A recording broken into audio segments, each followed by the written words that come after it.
So this is the new year you've been waiting for. The bells have gone quiet, the celebrations are over, and now that strange silence settles back in. In that silence, I want to share something with you. Wisdom the samurai carried into battle and into ordinary life. Simple ideas, but they have the power to change how this entire year unfolds for you. So let me ask you something honest. Do you actually feel any different? Most people step into a new year and nothing has really moved. The same thoughts keep circling. The same habits keep running on a loop. The same frustrations show up again, just wearing a new date. You tell yourself this year will be different, but somewhere deep down, you already know you're lying to yourself.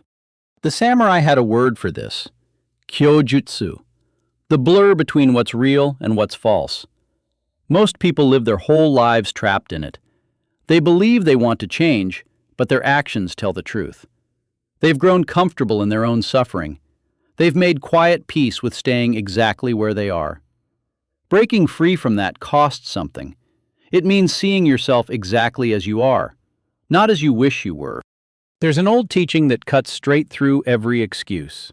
The samurai called it shinime, the constant awareness that death walks beside you, not as something to fear, as the greatest teacher of how to actually live. When you carry that awareness, everything shifts. Yesterday's complaints start to look foolish. Last year's excuses lose their grip. Even the fear of discomfort becomes almost laughable, because what is a little struggle next to the silence waiting for all of us? Most people live as if they have unlimited time. They postpone what matters. They wait for the right moment that never comes. They save their courage for some far-off tomorrow. But the samurai understood the truth. Tomorrow is just a story we tell ourselves. All you ever really have is this breath, this moment, this choice. There was a warrior named Suzuki Shosan. He fought through the brutal wars of his age. He watched friends die beside him. And when the fighting finally ended, he did something you'd never expect. He became a Zen monk. But he didn't teach the gentle, soothing Buddhism of the temples. He taught what he called the way of the fierce guardian. He believed most spiritual practice had gone soft. People sat in meditation hoping for peace. They chanted prayers hoping for blessings. But they avoided the one thing that truly transforms a person, looking death directly in the eye. He trained his students to meditate with the energy of a warrior charging into battle. Not relaxed, not passive, completely alive, completely aware that this moment could be the last. That's not a thought to scare you. It's a way to wake you up. He taught another idea too, the attentive mind. The mind that doesn't drift into fantasy about the future or regret about the past. The mind that stays exactly where your body is. And this is why most people fail to change. Their mind is never where their body is. You exercise while thinking about work. You work while thinking about distraction. You sit with the people you love while scrolling past them. You're everywhere at once, which means you're truly nowhere at all. A samurai couldn't afford that. In combat, a wandering mind meant death. So they trained presence until it became their natural state. And you can train it too. There's another teaching almost no one has heard of. Kigurai, a quiet, noble dignity that comes from within. Not arrogance, not pride built on what you've achieved, just a steady sense of self-worth that doesn't depend on what anyone else thinks of you.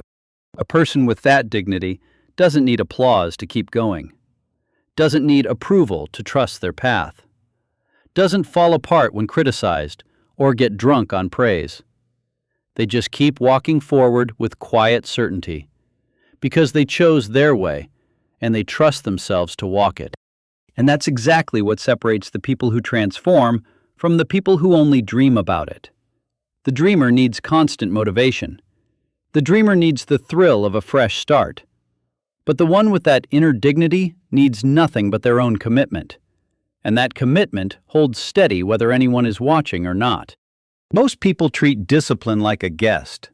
They welcome it when they feel inspired and show it the door the moment they feel tired. But discipline was never meant to be a visitor. It's meant to live in you. The old masters spoke of one more thing, Ishin, one heart, complete devotion to the path you've chosen. Not your attention scattered across 100 goals. Not half-hearted attempts at everything. The full force of who you are, aimed at a single purpose. When you move with that kind of focus, failure becomes almost impossible. Not because the path is easy, but because you've closed every escape route, every back door. There's only forward. These 5 teachings work together like threads braided into a single rope.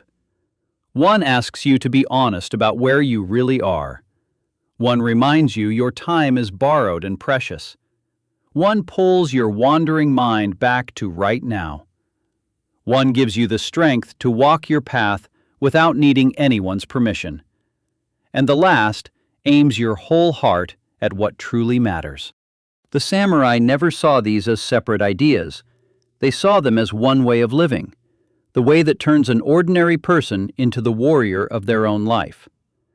So as this new year stretches out in front of you, don't make the promises you've already broken 100 times. Let these old teachings guide you instead. Let them remind you of what you already know deep down. A year from now, you'll look back at this exact moment, and you'll either be the same person, still hoping for change, or someone who finally walked the way of the warrior.